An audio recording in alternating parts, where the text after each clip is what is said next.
আসসালামু আলাইকুম। আজ সকালে ঘুম থেকে উঠেছি মানুষের চিল্লাচিল্লি শুনেই।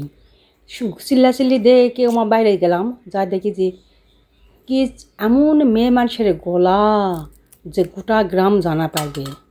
এই শুনে শানে ঘন্টাখানেক গেল ওইটাই শুনলাম।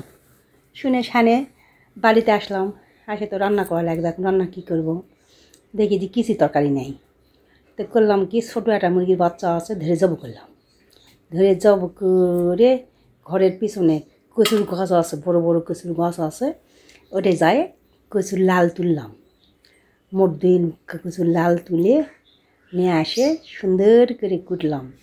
চাঁচে চুচে ময়লা গদ ছিল, কুটে কেটে নিয়ে ওই হলো কাটলেট বিচি দিলাম, আলু দিলাম, দিয়ে কুটে কাটে নিলাম। কুটে কাটে নিয়ে ধুয়ে করলাম কি, পেঁয়াজ কুচি, আদা কুচি, রসুন কুচি দিয়ে তেলানি করে বাগিলাম।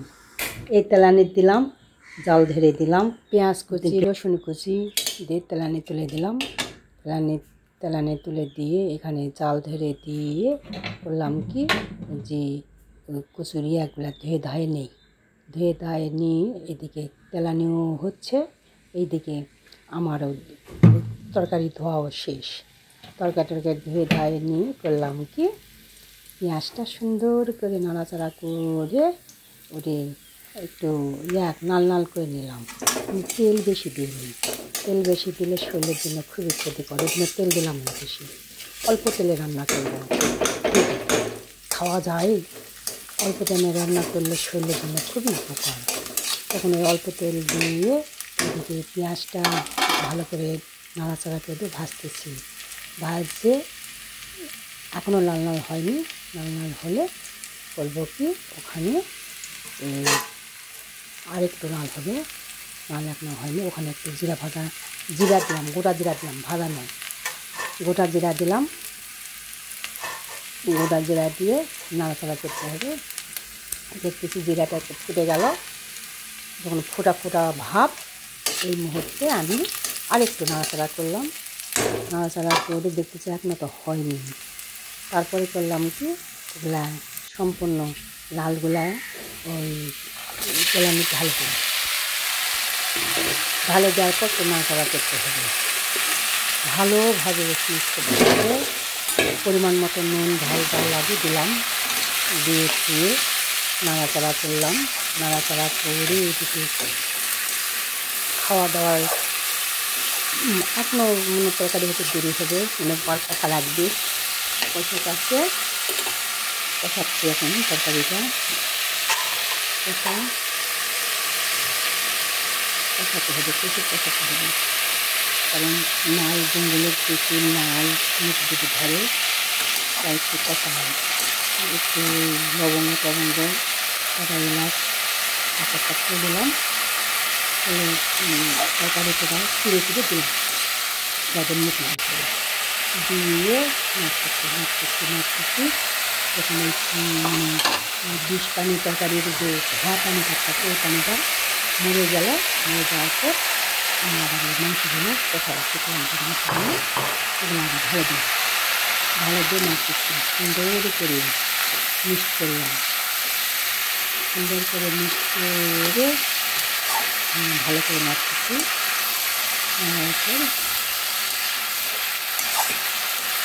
কেমন লাগবে, সুন্দরই লাগবে, দেখতে ভালো লাগবে, রাখতে ভালো লাগবে খেতে।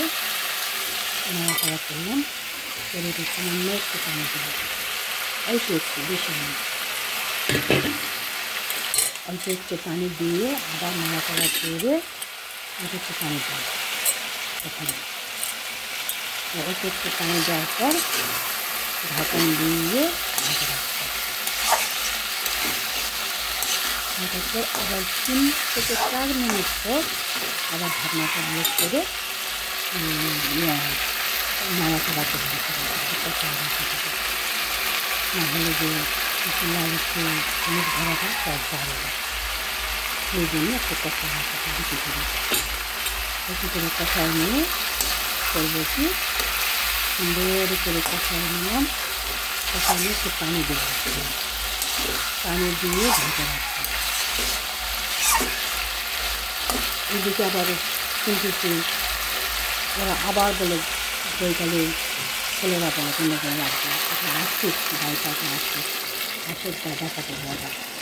এই আবার এদিকে আগুনে আসে না, সোমবার দেখেন, সোমবার দেখেন হোক, তারপরে চাইছে আমার তো বাড়ি ঝগড়া নয়, দেখি ঝগড়া শুনতে ভালোই লাগে অবশ্য। এদিকে আমার তরকারি হচ্ছে, এদিকে গন্ডগোলের গল্পও শুনতেছি। এবারে গন্ডগোলের এলাকায় সব শুনে শানে তরকারিগুলা কষায় সব নিয়ে রান্না যখন শেষ হয়ে যাচ্ছে, তখন রান্না শেষ হওয়ার আগ মুহূর্তে আবার আমার ভাতটা বয়ে আসছে। আর ভাতটা বয়ে আসে বলতেছে যে নামি এইখানটা ঘটনা বাহিরে শুনছি, দেখেছি না দেখেছি কিছু দেখলাম, কিছু আসে তো কাজ করা লাগিয়েছে, তরকারি রান্না করে লাগিয়েছি, ভাত তরকারি রান্না না হলে আবার খাবো কি? তাতে হয় মানে সেই গণ্ডগোল, এমন তেমন গণ্ডগোল, আমি সবই শুনেছি, সবই শুনলাম। তো আমার এদিকে গল্প করতে করতে আমার তরকারি কমপ্লিট হয়ে গেল। আমার ছেলে খাতে আসছে, খেতে দিলাম, আমিও খালাম। খাওয়া দাওয়ার পর